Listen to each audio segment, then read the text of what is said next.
Bienvenidos a esta exploración de un periodo verdaderamente sísmico en la historia argentina. Nos vamos a meter de lleno en esas décadas después de 1820. Una época donde la idea misma de nación, bueno, parecía que se evaporaba. La autoridad central se viene abajo. Se desploma, ¿sí? Sí. Y Argentina, bueno, el territorio que hoy es Argentina, se convierte en un hervidero, provincias enfrentadas. Y sobre todo, esa lucha entre unitarios y federales. Efectivamente. El momento clave, yo creo, es la batalla de Cépeda en 1820. No es solo que caiga el directorio, es que, de repente, Buenos Aires ya no es el centro indiscutible. Claro. Se ve forzada, digamos, a ser una provincia más, al menos en teoría. Y los que ganan, López de Santa Fe y Ramírez de Entre Ríos, los caudillos, no pierden el tiempo, ¿verdad? Las fuentes que manejamos dicen que exigen justo eso. Exacto. Que Buenos Aires tenga su propio gobierno provincial, para negociar de igual a igual. Se acabó eso del mando único desde el puerto. Exacto. Es una exigencia que, bueno, cambia totalmente las reglas del juego. Y de ahí sale el Tratado de Pilar, de ese mismo año, 1820. Lo firman Sarratea, el nuevo gobernador porteño, con López y Ramírez. Y es importante ese tratado, ¿no? Importantísimo.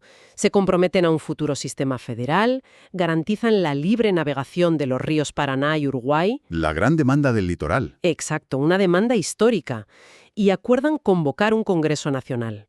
Pero claro. Claro, del dicho al hecho, el texto que analizamos habla de la anarquía del año 20.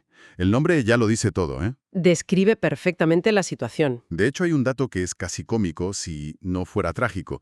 El día de los 3 gobernadores en Buenos Aires, el 20 de junio de 1820. Sí, sí. 3 facciones distintas reclamando el poder. A la vez. Pero ¿cómo se gobierna así? Es imposible. No se puede, claro. Es el reflejo perfecto de ese vacío de poder, de la fragmentación total. Solo cuando llega Martín Rodríguez a la gobernación de Buenos Aires se consigue, bueno, una cierta estabilidad. Relativa. Relativa, sí, en la provincia. Pero las tensiones de fondo seguían ahí, intactas. Y esas tensiones son, precisamente, los unitarios y los federales. Y aquí es importante, creo, no quedarse solo en la etiqueta. Las fuentes insisten mucho en que no era solo una pelea por si el gobierno era centralizado o descentralizado. No, para nada. Era algo mucho más hondo, ¿verdad? Casi dos formas de ver el mundo. Totalmente. Si generalizamos un poco para entendernos, culturalmente los federales solían mirar más hacia la tradición hispánica, el catolicismo, las costumbres locales. Miraban más a Europa, a Francia, a Inglaterra. Eran más cosmopolitas, ¿no? Más de la Ilustración, del liberalismo. Y eso, claro, se notaba en la política. Los federales con un enfoque más realista, quizás. Sí, un realismo político. Partían de la realidad existente. Las leyes debían adaptarse a esa realidad, respetar las autonomías provinciales que ya existían de facto. Su idea era construir de las partes al todo. Primero las provincias, luego los pactos y, al final, si eso, una constitución. Exacto. Una constitución que fuera como un espejo de esa realidad pactada. Y enfrente los unitarios, con su idealismo. Pues sí, querían importar modelos europeos que consideraban exitosos. Y para eso necesitaban un poder central fuerte.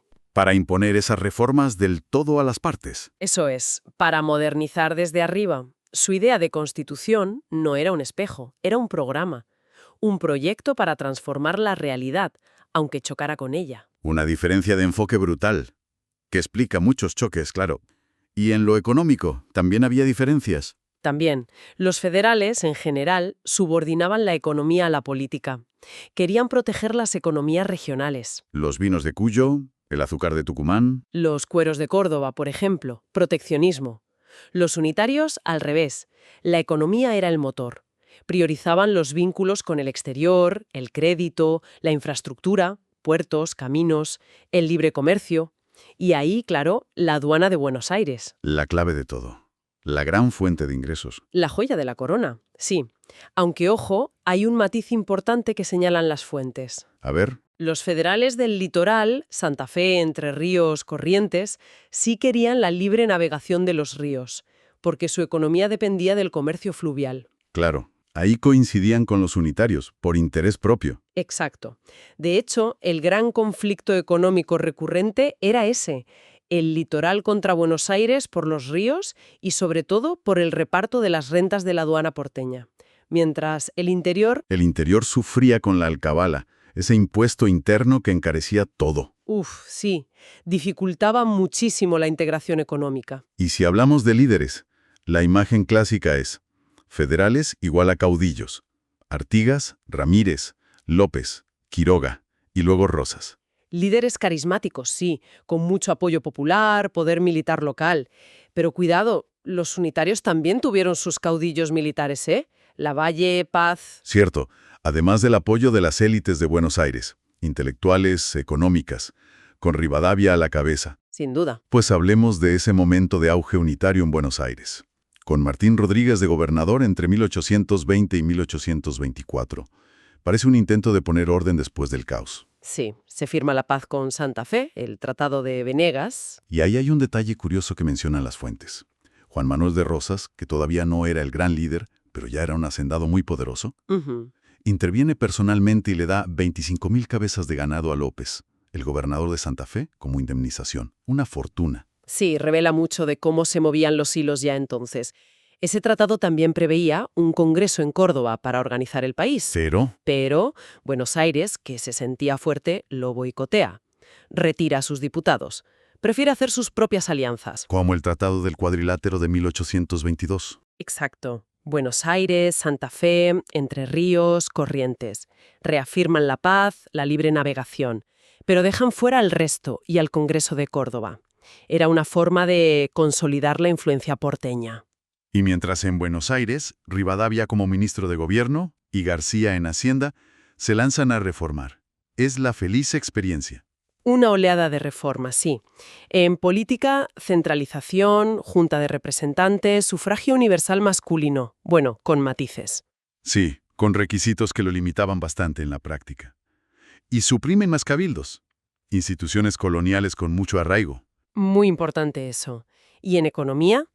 Intentan ordenar las cuentas con un presupuesto, crean el banco de descuentos, la bolsa mercantil, y llega el famoso Empréstito Baring Brothers en 1824. El gran préstamo.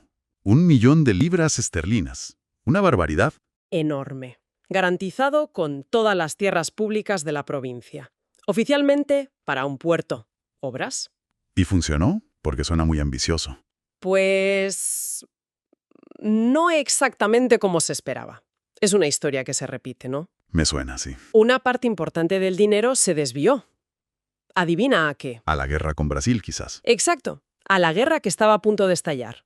Y lo de usar las tierras como garantía, la enfiteusis, esa especie de alquiler a largo plazo, Tampoco fue bien. tuvo un éxito muy limitado. Por la inseguridad, los ataques indígenas y sobre todo porque muchos hacendados ocuparon grandes extensiones y, bueno, no pagaban el canon. Vaya. Un préstamo para un puerto que acaba financiando una guerra y beneficiando a especuladores. Ironías de la historia económica. Dolorosas ironías, sí. Y las reformas siguieron.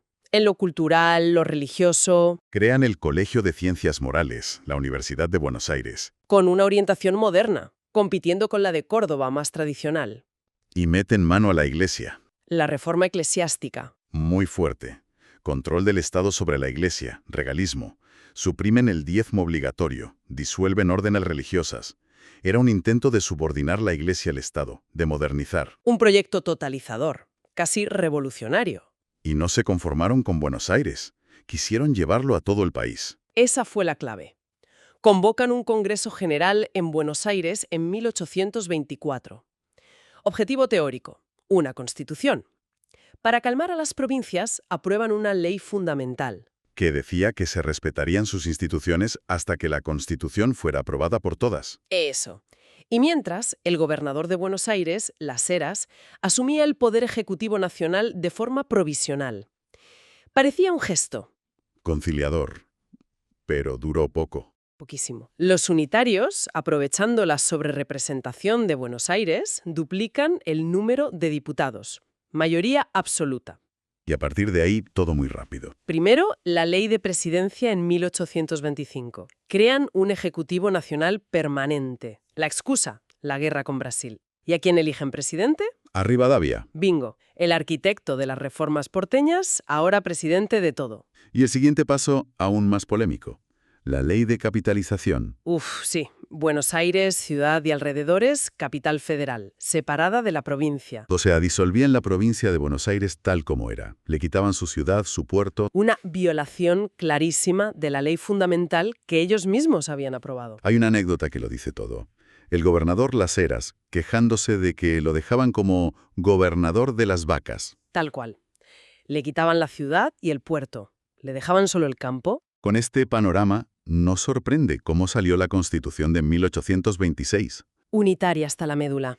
Sistema representativo, republicano, sí, pero consolidado en unidad de régimen.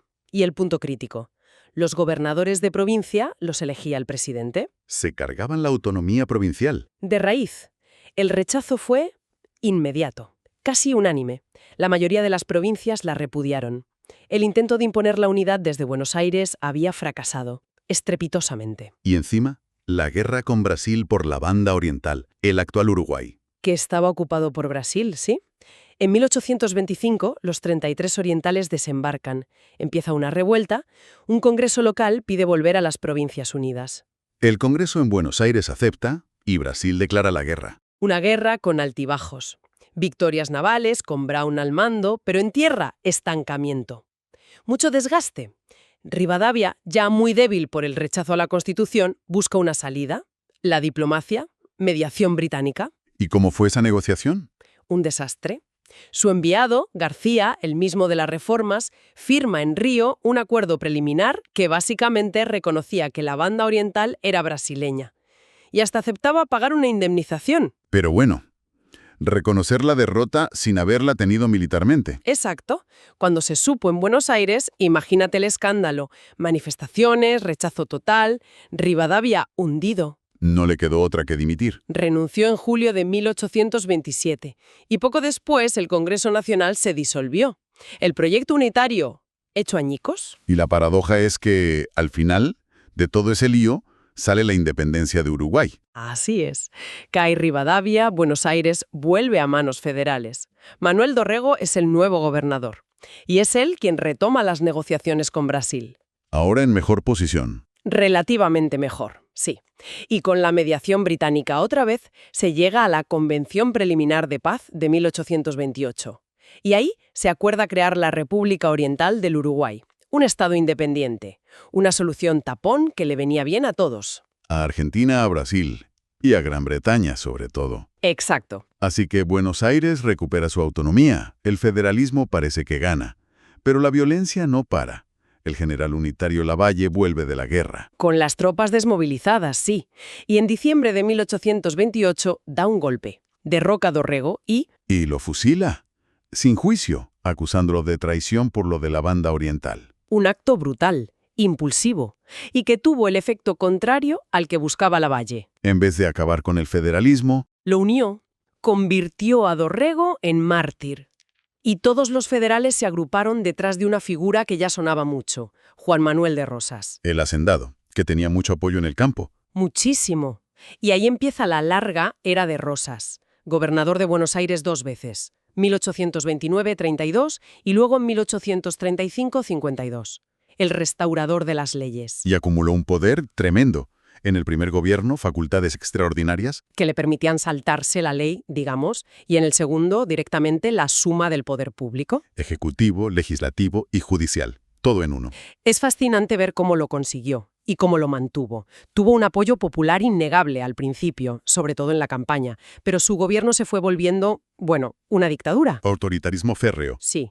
Impuso símbolos obligatorios como la divisa punzó, la cinta roja, el lema «Viva la Santa Federación», «Mueran los salvajes unitarios» en todos los papeles. Y la persecución a los opositores. Sistemática. Brutal. Y ahí entra la Mazorca, el brazo armado de la Sociedad Popular Restauradora. Un grupo parapolicial que sembró el terror. Contra unitarios y contra federales críticos, los cismáticos. A esos también. Y no hay que olvidar a su mujer, Encarnación Ezcurra, una política increíble, clave para mantener el apoyo a Rosas, sobre todo cuando él estaba en la campaña al desierto. Mientras Rosas se afianzaba en Buenos Aires, el resto del país seguía agitado. Se formó la Liga del Interior, unitaria, con el general Paz en Córdoba. Que llegó a controlar varias provincias, ¿sí? Y la respuesta de Rosas fue a articular la Liga del Litoral, federal, a través de un documento clave, el Pacto Federal de 1831. Hablemos de ese pacto. Lo firman Buenos Aires, Entre Ríos, Santa Fe, luego se suman más. Corrientes, y después el resto. Era una alianza militar contra la Liga Unitaria, claro, pero eran más que eso. Reconocía la autonomía provincial, la libre navegación, regulaba el comercio, la extradición. Y creaba una comisión representativa en Santa Fe, con un delegado por provincia, que debía convocar un congreso constituyente cuando hubiera paz. Ese pacto fue la base legal de la Confederación durante toda la época de Rosas, el modelo federal de las partes al todo. Exacto. En la práctica, Rosas, desde Buenos Aires, llevaba las relaciones exteriores, y Estanislao López, el de Santa Fe, el mando militar. La guerra civil contra Paz fue larga, durísima. Pero ganaron los federales, y Paz fue capturado. Sí. Y con el Pacto Federal en vigor y la paz interna más o menos lograda, ¿por qué Rosas no convocó nunca ese Congreso Constituyente? Buena pregunta. Su famosa carta de la Hacienda de Figueroa a Quiroga, en 1834, da pistas, ¿no? Es un documento fundamental para entenderle. Ahí dice varias cosas. Primero, antes de hacer una Constitución nacional, el todo, cada provincia, la parte, tiene que estar organizada y en paz. Vale. Segundo, él prefiere una confederación laxa, con mucha autonomía provincial, a una federación más unida. Tercero, y quizá lo más importante, dice que todavía no hay una clase dirigente preparada, capaz, patriota, desinteresada. O sea que no era el momento. Básicamente que no era el momento. Y que esas condiciones, en la práctica, lo posponían todo indefinidamente.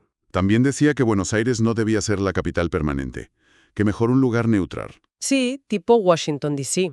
Y que antes de elegir un jefe nacional, tenía que haber un tesoro nacional estable y las rentas de cada provincia bien definidas. Vamos, una receta para el status quo. Con él al mando. ¿Y en economía qué hizo? También tuvo sus idas y venidas, ¿no? Sí. Al principio favoreció a los hacendados de Buenos Aires, su base. Librecambismo, austeridad fiscal. Llegó a vender tierras públicas. Recortó en educación, en salud. Pero las provincias del interior presionaban. Sufrían con la competencia extranjera. Claro.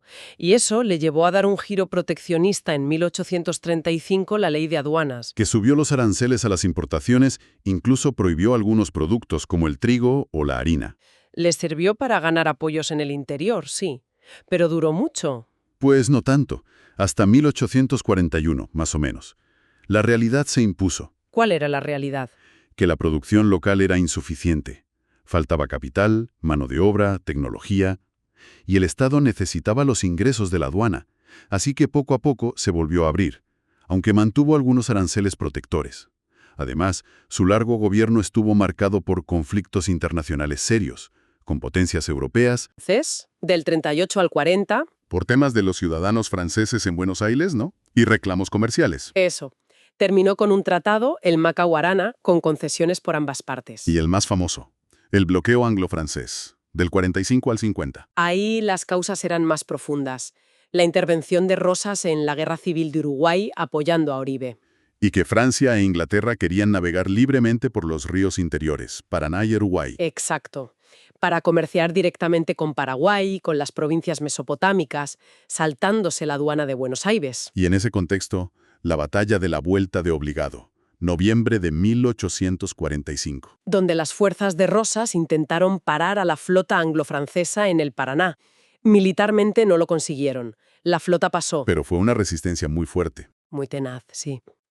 Y al final, por los costes económicos y políticos que les supuso, las potencias europeas levantaron el bloqueo. Firmaron tratados reconociendo la soberanía argentina sobre sus ríos. El Arana Southern con Gran Bretaña y el Arana Le Prédur con Francia. Y eso construyó la imagen de Rosas como el gran defensor de la soberanía nacional. Sin duda. Un legado complejo. Por un lado, el que restauró el orden federal, el que defendió el territorio; por otro, el dictador que persiguió opositores y que retrasó la organización constitucional. Una figura que divide opiniones, ayer y hoy. Profundamente. Y es en ese ambiente de autoritarismo, pero también de cierto nacionalismo por los conflictos externos, donde surge una nueva generación. Intelectuales que intentan pensar más allá de unitarios y federales, la generación del 37. Jóvenes como Echeverría, Alberdi, Sarmiento, muchos salidos de aquel Colegio de Ciencias Morales de Rivadavia. Se reunían al principio en el Salón Literario de Marcos Sastre, un sitio de debate cultural, que Rosas cerró, por cierto. Claro, lo vería sospechoso. Entonces fundaron una sociedad secreta, ya con intención política, la Asociación de la Joven Generación Argentina, con Echeverría a la cabeza. ¿Y qué ideas tenían? Estaban influidos por el romanticismo, ¿no? Muchísimo. El énfasis en el espíritu nacional, las costumbres, la historia, la identidad propia, se veían como los herederos de la Revolución de Mayo, que la tarea estaba sin terminar. ¿Y qué proponían? ¿Cuál era su objetivo? Superar esa pelea que veían estéril entre unitarios y federales. Querían coger lo bueno de cada lado. La modernización unitaria, el respeto federal a lo local. Eso, para hacer una síntesis. Su idea era que la nación no se hacía solo por leyes, se construía integrando elementos: lengua, territorio, gente, cultura, historia, economía. Una visión más orgánica, ¿no? A largo plazo. ¿Y cómo se llevaron con Rosas? Al principio, con dudas. Algunos, como Alberdi, llegaron a pensar que Rosas era necesario. Para poner orden, defender la soberanía, una especie de mal necesario. Pero duró poco esa visión. Muy poco. La realidad del régimen, la persecución, la falta de libertades les desilusionó. La mayoría acabó en el exilio, Montevideo, Chile, Bolivia. desde donde siguieron pensando, escribiendo, criticando a Rosas y preparando los proyectos para cuando cayera. Y serán ellos, precisamente, los que tendrán un papel clave después de 1852, cuando cae Rosas, en la etapa constituyente. Exacto, los precursores intelectuales de la Argentina que por fin lograría organizarse.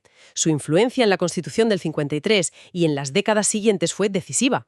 Bueno, pues hagamos un repaso rápido de este viaje tan intenso. Empezamos con la desintegración después de Cepeda. Vimos la profundidad de la grieta unitarios federales, que era mucho más que política. Ujú. Pasamos por el intento unitario, ambicioso pero fallido, de Rivadavia y la Constitución del 26. Luego, la larguísima era de Rosas, esa figura tan compleja. Paradójica, sí. Defensor de la soberanía, pero obstáculo para la organización. Y terminamos con la generación del 37, que ya buscaba una síntesis, una tercera vía. Un periodo de una densidad histórica brutal. Décadas de peleas, pactos rotos, proyectos fallidos, pero también, de una gestación lenta, conflictiva, de identidades, de instituciones, de la idea misma de Argentina. Las bases, a menudo contradictorias, sobre las que se levantaría el país moderno. Ni más ni menos. Y como reflexión final, pues lanzamos una pregunta al aire para quien nos escucha. ¿Hasta qué punto creen que esas tensiones de fondo que marcaron estas décadas, la pelea centro-provincias, las visiones opuestas de desarrollo, la relación con el mundo, la dificultad para lograr acuerdos básicos, siguen resonando hoy? Quizás con otros nombres, otros actores, pero siguen ahí, en los debates de la Argentina actual. Una buena pregunta para quedarse pensando, sí.